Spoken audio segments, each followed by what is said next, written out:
Hello, my name is Ian Stevens. I work for ABB Open Control Systems. I'm now going to go through a typical system architecture for the 800XA solution.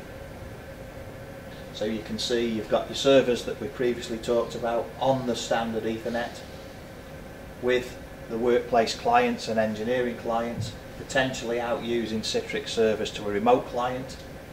You've then got your controllers which are on the standard Ethernet. Here we're showing a pair of redundant controllers.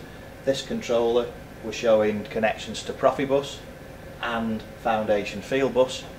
This controller we're showing connection to local I/O and to remote I/O using HART. Now we've talked about the architecture, we're going to go into a typical graphics screen that the operator would utilise, and this is a cooling tower graphic. As you can see, as you hover around the screen, you see a tag name. There is LC840. There is HS860. They are determined as objects within the system. If you left click on an object, you get a context menu. That is selectable. You can select anything to come up there. I've selected that a motor faceplate comes up that allows us to start and stop the motor. If I left click on that, I get a faceplate for a controller. Standard faceplate, out of the box technology, no software, all you're doing is connecting a tag TC810.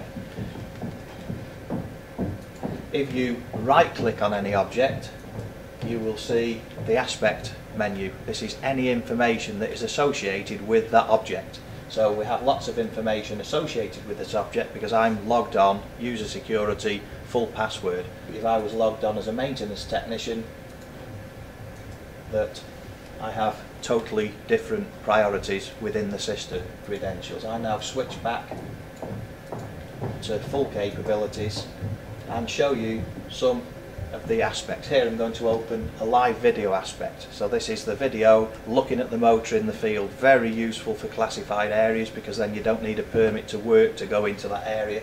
So if I right click there, you will see now there's a camera linked into the system, into one of the servers, and it's bringing in a remote picture of that particular pump that could be giving you the problem in a zoned area.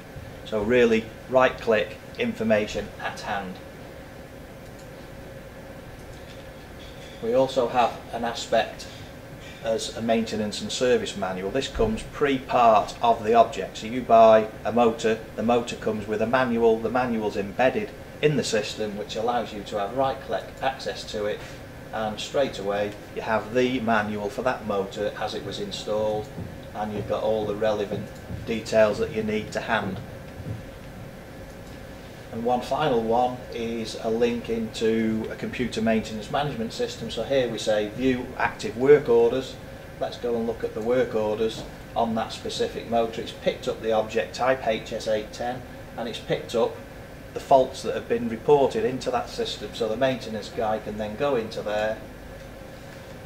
We're now making contact with the Maximo server, which could be somewhere else on another site, on this site, and it will pull up the information pertinent to that particular fault report. There we go now, it's pulled up the information and said there's a PM work order on that particular motor.